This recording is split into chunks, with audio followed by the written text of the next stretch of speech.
Assalamualaikum warahmatullahi wabarakatuh. Pemirsa yang budiman, kembali lagi di channel @tirmidzi. Semoga kita selalu dalam lindungan Allah Subhanahu wa Ta'ala. Amin ya Robbal 'Alamin.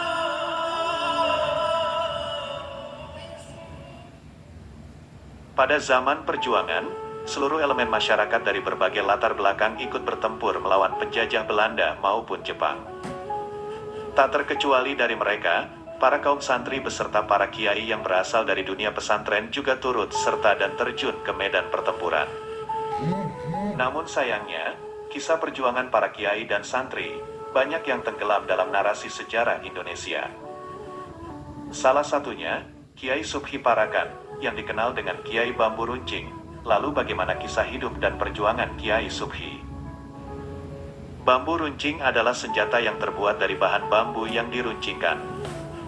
Senjata ini dulu digunakan oleh bangsa Indonesia sebagai alat untuk melawan para penjajah. Senjata bambu runcing pertama kali diperkenalkan oleh seorang ulama bernama Kiai Subhi asal kota Parakan, Temanggung.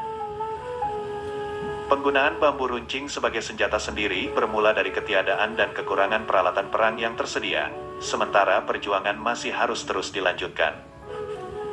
Maka dari itu, para pejuang Indonesia menggunakan peralatan seadanya untuk dijadikan senjata. Berikut ini adalah biografi dan kisah perjuangan Kiai Haji Subhi Parakan. Kiai Haji Subhi lahir di Parakan, Temanggung, Jawa Tengah. Beliau lahir sekitar tahun 1850. Kiai Haji Subhi, atau sering disebut dengan Subeki, merupakan putra sulung Kiai Harun Rosyid, seorang penghulu masjid di kawasan ini.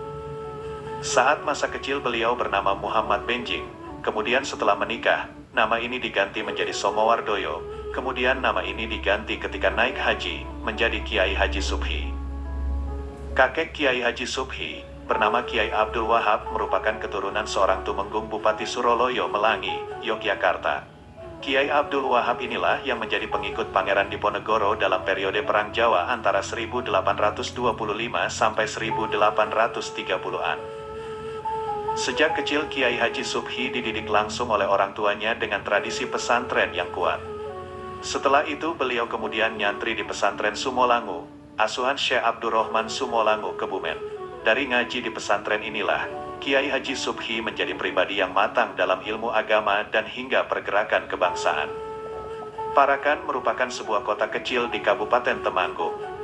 Kota ini memiliki arti penting dalam perjuangan mempertahankan kemerdekaan Indonesia. Pada awal abad 20, Temanggung menjadi basis pergerakan Sarekat Islam. Kaum santri yang tinggal di Parakan menjadi tulang punggung kaderisasi Sarekat Islam.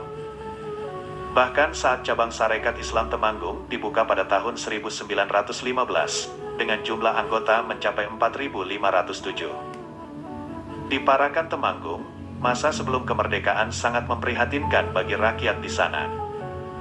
Hal ini karena kondisi ekonomi sangat sulit dan politik pemerintah Hindia Belanda yang memeras rakyat dengan tanam paksa maupun sistem kerja paksa. Ketika Jepang menduduki Jawa, warga Temanggung juga menanggung beban yang sulit. Kewajiban Romusya menjadi beban yang sangat berat bagi rakyat Parakan di Temanggung. Pemberlakuan Romusya menjadikan warga terlantar, hidup sengsara, lahan pertanian terbengkalai, hingga sebagian warga menderita busung lapar karena sulitnya memperoleh makanan. Bahkan kain karung goni sebagai penutup tubuh menjadi pemandangan biasa pada masa itu. Warga Parakan Temanggung juga banyak yang direkrut sebagai Romusya. Mereka dikirim ke Banten serta ke wilayah Malaysia dan Myanmar. Ketika pemerintah Hindia Belanda berusaha menggunakan strategi pemisahan wilayah berupa garis demarkasi Van Mook, warga Temanggung juga bergerak untuk melawan diskriminasi politik yang dilancarkan Hindia Belanda. Pada saat itu, dibentuklah Barisan Muslimin Temanggung atau yang disingkat BMT.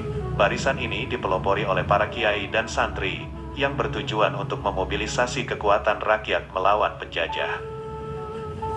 Barisan Muslimin Temanggung didirikan pada tanggal 30 Oktober tahun 1945 di Masjid Kauman Parakan. Sebelum adanya BMT, warga Parakan Temanggung bergerak dalam jaringan Barisan Keamanan Rakyat atau BKR.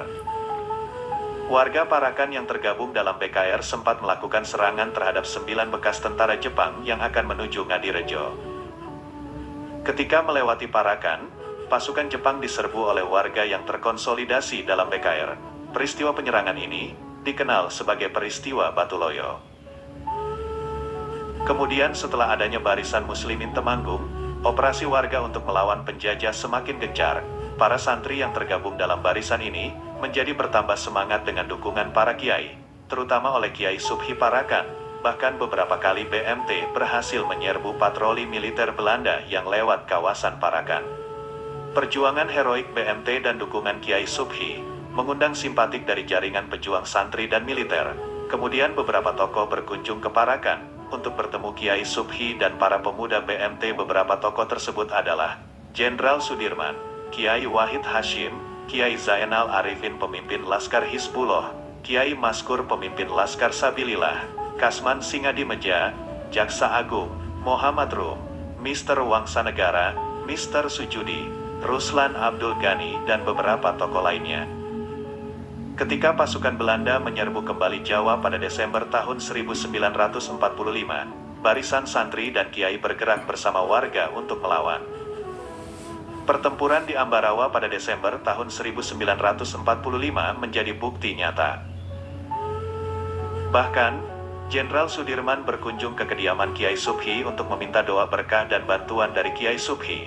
Jenderal Sudirman sering berperang dalam keadaan suci untuk mengamalkan doa dari Kiai Subhi. Dari narasi inilah dapat diketahui bahwa Jenderal Sudirman merupakan santri Kiai Subhi. Sosok Kiai Subhi dikenal sebagai seorang yang